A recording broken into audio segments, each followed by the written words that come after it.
You feel conscious right now. That's the one thing you're most certain of, more certain than anything else. Descartes built an entire philosophy on it. I think, therefore I am. The existence of your own awareness feels like the most undeniable fact available to you. Here's the problem. Feeling conscious and being conscious in the way you imagine are not the same thing. And the evidence from neuroscience suggests that your moment-to-moment experience of awareness is a reconstruction, not a live feed. A summary, not the actual processing. A story told slightly after the fact, labeled as now. You are not experiencing the present. You are experiencing a very recent and carefully edited version of the past. Start with something measurable, something that doesn't require any philosophy. From the moment light hits your retina to the moment you consciously perceive an image takes approximately 80 milliseconds. That's not processing lag that engineers are trying to fix. That's structural. That's how the system works. The same delay applies to sound, to touch, to every sense you have. Your brain doesn't stream raw sensory data directly to consciousness in real time.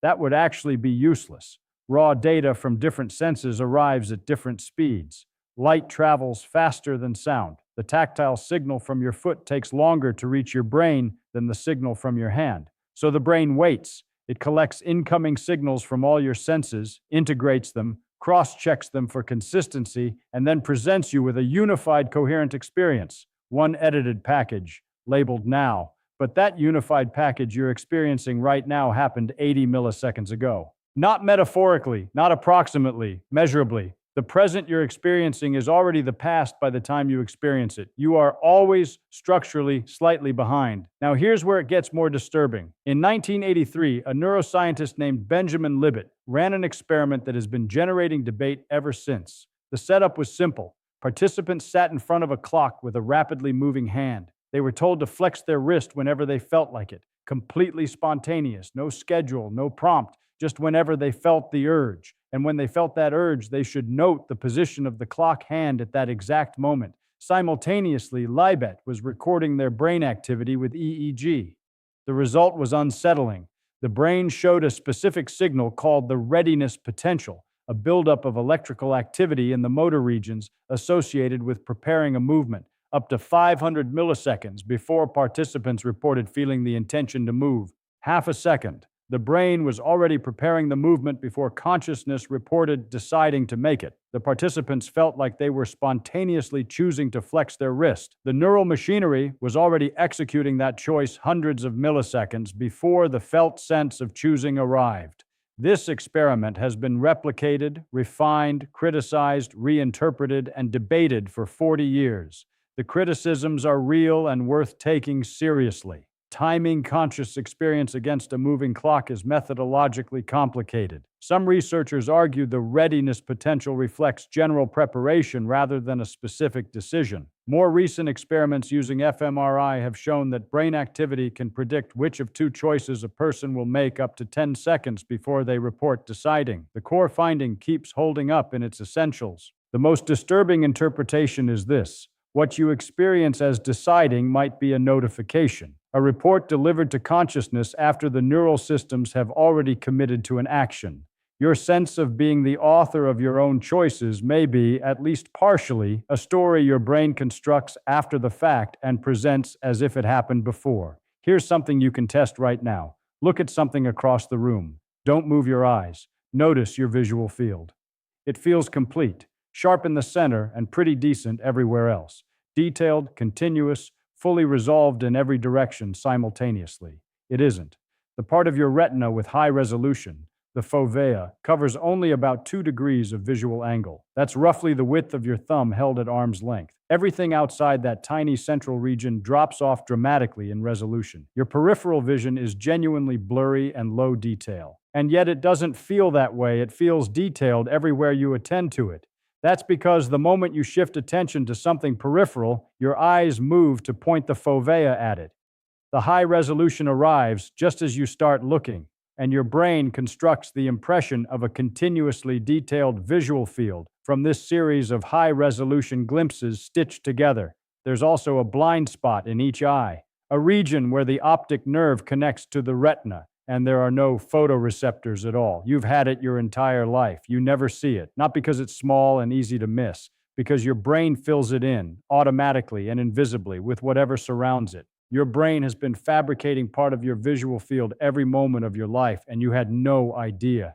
You're not perceiving reality. You're perceiving your brain's continuously updated predictive model of reality, filled in with expectations and past experience wherever the actual data is missing or ambiguous. The confidence you have in what you're seeing significantly exceeds what you're actually seeing. Now think about how much of your brain's activity actually reaches your awareness. The brain receives approximately 11 million bits of information per second from the senses: sight, hearing, smell, taste, touch, proprioception, the sense of your body's position, balance, temperature, pain, and dozens of other signals arriving continuously. Conscious awareness processes approximately 50 bits per second, 50 out of 11 million.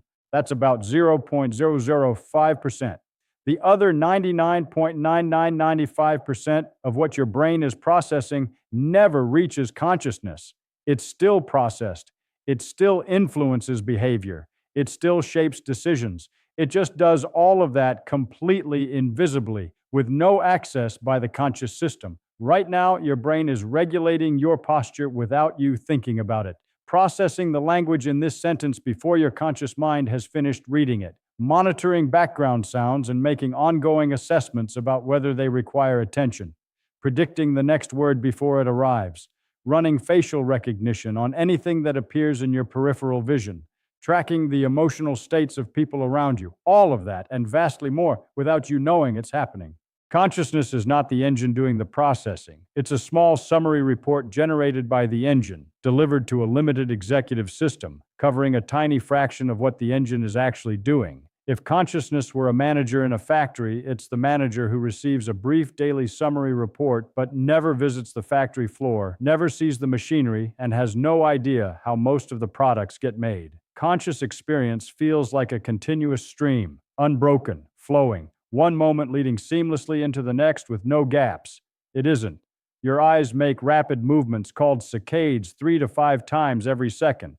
During each saccade, your visual system is essentially offline. The movement is too fast to process. If the brain showed you the blur of each saccade, your visual experience would be a jerky, incomprehensible mess.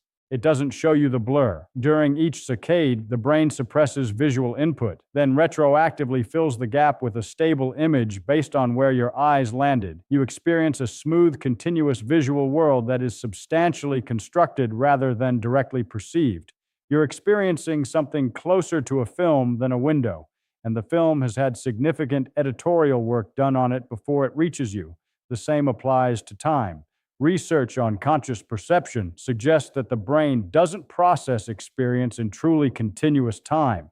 It processes in chunks, integrating information over windows of roughly 100 to 300 milliseconds, and then presents the integrated result as a moment. What you experience as the present moment is actually a short, edited package covering the very recent past, smoothed and made coherent, presented as if it were happening now. What you call the present moment is a highlight reel with the cuts removed. Here's an experiment that demonstrates how narrow your conscious perception actually is, far more dramatically than any description. In change blindness experiments, researchers show participants a scene and then make a large, obvious change to it during a brief interruption. The interruption can be a blink, a cut in a video, a moment where something briefly passes in front of the scene. The changes are not subtle. A person's jacket changes from red to blue. A completely different actor replaces the one who was talking. A large object in the background disappears. People consistently fail to notice, not just occasionally, consistently, even when they're told in advance that a change will occur, even when they're told it will be significant. They watch the scene, experience the brief interruption, see the scene again after the change, and see nothing different. When shown the before and after side by side, the change is obvious. It was always obvious. They just didn't notice it.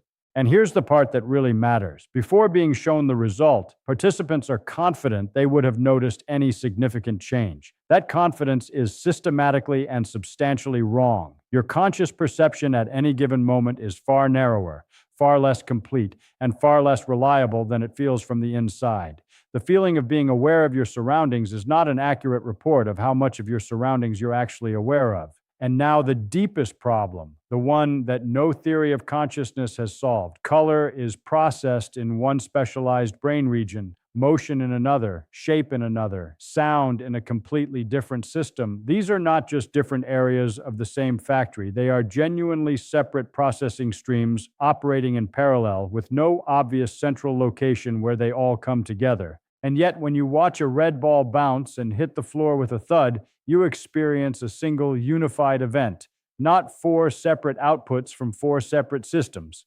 One thing, the redness and the motion and the shape and the sound are experienced as belonging together as aspects of one unified moment of perception. How does that happen? Nobody knows. This is called the binding problem. How does the brain combine completely separate processing streams happening in different regions into a single unified conscious experience? What mechanism produces unity from multiplicity? Every serious theory of consciousness has to account for this. None of them have done it in a way that most researchers find satisfying. Some theories propose that synchronization of oscillations between regions creates binding. Others propose that there is some convergence zone where streams are combined. None of these proposals have moved from plausible hypothesis to verified mechanism. The unity of your experience is real. You genuinely have unified experiences, but how your brain produces that unity is completely unknown. So what is consciousness actually if it's not what it feels like it is? The honest answer is that nobody is completely sure. But the picture that emerges from neuroscience is something like this. Consciousness is probably a narrative system, a model building process that takes the outputs of many different unconscious processing systems and weaves them into a coherent story of self and world. That story is continuously updated, always presented as the present moment, but always actually slightly past. It provides a stable framework for planning, communication, and long-term coordination that would be impossible without something like it. This doesn't make consciousness unimportant. The ability to construct coherent narratives about past and future, about self and other, about cause and consequence, may be precisely what enables the kind of flexible, long-term behavior that distinguishes humans from other animals. But it doesn't work the way it feels like it works. It's not a live window on reality. It's not the cause of your actions. It's not a continuous stream. It's not even reliably accurate about what's happening right now. It's something stranger and more interesting than that. Feynman had a method, not just in physics, in how he approached any question. He would ask what you actually know, as distinct from what you assume you know. What do the measurements actually show as distinct from what the story assumes they show? Where exactly is the evidence, and where exactly does the interpretation begin? Apply that to consciousness. What do you actually know? You know that something is happening that has the quality of awareness. There is something it is like to be you reading this right now. That is real. That experience is undeniable. What do you not know? You don't know whether that feeling accurately represents the underlying process that generates it. You don't know whether the sense of being present in real time is an accurate report or a post hoc summary. You don't know whether the feeling of deciding is a cause or a notification. You don't know how the unified experience you're having is produced from the separate processing streams that feed into it. The feeling of being fully conscious, fully present, fully in control is itself just another neural signal. One more output of the machinery. That signal might be accurate, or it might be a very convincing summary of something much stranger happening underneath, reported to the conscious system in a simplified and somewhat misleading form.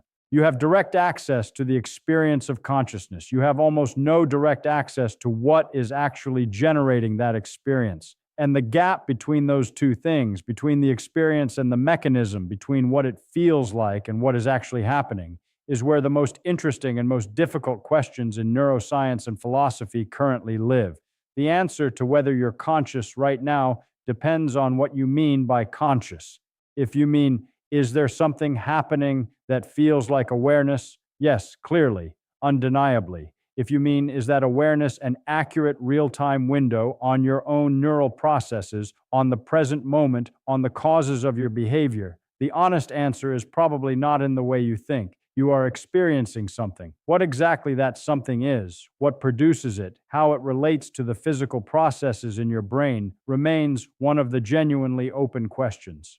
Feynman would say that's not a reason to be discouraged. That's exactly where it gets interesting.